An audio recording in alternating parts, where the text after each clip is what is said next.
Дистокио и ова е практично соработка помеѓу вас двајца. Па еве можете да ни кажете детали за самата книга Дистокио.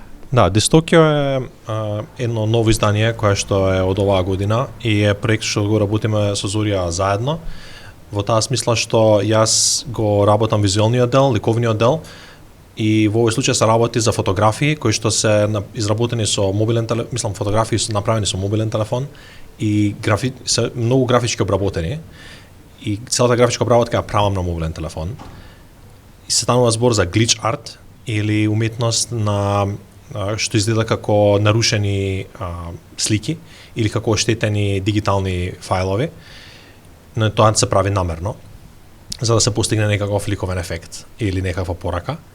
И овие glitch art фотографии ги комбинираме во Дистокио со поезија од Зорија, која што е напишана во многу интересен стил, затоа што Зорија прави футуристичка поезија и урбана поезија и нешто што е особено интересно, а многу ретко во како поджанр cyberpunk поезија или киберпанк поезија, односно пишува нели во како од иднината, се песни од иднината и се однесуваат на критично на животот во 21 век, животот со новите технологии во дигиталното општество и така натака. Така што имаме доста допирни точки, бидејќи јас со мојата glitch art покривам многу од тие теми, нели новите технологии, брзото темпо на живење. Намерно ги правам делата на мобилен и ги правам додека сум во движење, за да го акцентирам немањето време и преголемата употреба на преголемата зависност што имаме од мобилните и од интернетот и од новите медии. Така што тоа е полусаркастично употребата на овие техники, но само полу, затоа што во другата половина е помешана со искрен ентузијазам, со возбуда и насловот на книгата што го избравме Дистокио е произлезен од Токио, но тоа дис го додаваме од дистопија, односно негативна утопија. Сакам да посочиме на некој нели страшен аспект на можната иднина или на некои елементи на сегашноста што не заплашуваат кога мислиме на нив. Меѓутоа, од друга страна, Токио има во себе многу возбуда и многу можности и многу ентузијазам сепак си носи како град на иднината. И ова е спој нели на ентузијазмот и од друга страна на да кажам на различни уметности, нели? Да. Јас морам да додадам, многу често книгата ја споредувам со одредени дела во поп културата, например Ghost in the Shell, што е многу познато аниме јапонско, каде што е во блиска иднина и се гледа како може да технологијата да го промени животот, или го споредувам со серијата Black Mirror, не знам како е преведена на македонски. Значи ја има таа идеја, односно мисла, начин на кој што ја гледаме блиската иднина, како може технологијата некои работи да ги направи повозбудливи, но како може, доколку ја користиме погрешно, например, да покаже како може да ни го промени животот на понегативно. И нели, мислам, поезијата е многу добар медиум за покажување такви комплексни чувства, нели?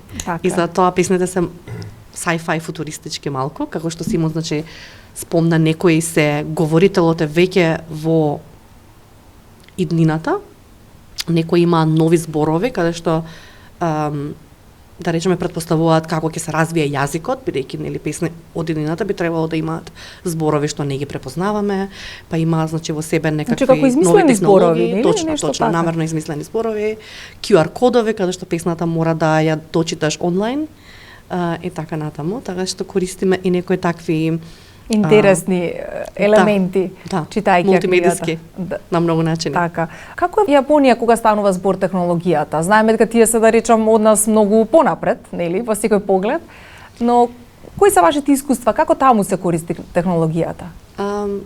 Да, дефинитивно е исто така многу комплексен одговорот, бидејќи зависи која технологија. Јапонија изненадува нели во еден ист ден може да најдеш на многу висока технологија, но потоа исто да мора да искористиш факс машина. Тоа е веќе познато. Се користи се уште, значи? Во некои фирми да, или на пример да мора да искористиш печат што е нели физички, но потоа си тоа да го пратиш по интернет и така натаму, што многу е комплексен одговорот со технологијата. Мислам дека сите имаат некаков така комплициран однос. Јас можам да ви кажам по-конкретно за книгата, за песните. Песните ги пишував намерно да избегам од технологијата, а сепак да ја користам. И голем дел од песните се правени во движење, во метро, на мобилен вако телефон, но избегнувајќи да не сум на социјални медиуми, освари да пишувам поезија во движење, каде што сите секако држат во раката, значи телефон, градот и метрото имаат постојано постери и објаснувања и ги молат, значи вако сите да не шетаат со телефон во раката, да гледаат напред, да нели да погледнат. Да, тоа што дефинитивно се гледа таа зависност од социјални медиуми и телефони. И кога почнав да ја пишувам поезијата, беше исто еден обид да не сум толку зависна од технологијата, а да ја користам. Да ја користам. Симон, ти работиш во една од најуспешните компании за архитектура, како уметник работиш таму. Кажи ни како вие користите технологијата, вашата компанија и генерално лично ти? Да, ние имаме специјален тим во Никен кој што е одговорен за да наоѓаме начини како да употребуваме најновата технологија во самата фирма и во текот на нашата работа и во како го користиме просторот, а исто така и да наоѓаме начини како да го употребуваме во проектите што ги работиме како архитектонска фирма и како предлог проекти што даваме до нели за урбан развој и урбано планирање. И постојано имаме нови модели на роботи во канцеларијата кои што се, не зборувам за роботи кои што ги употребуваме во работата, туку роботи кои што се канцелариски роботи, например, што носат, ни доставуваат храна или кафе, или помагаат со некои општи канцелариски работи.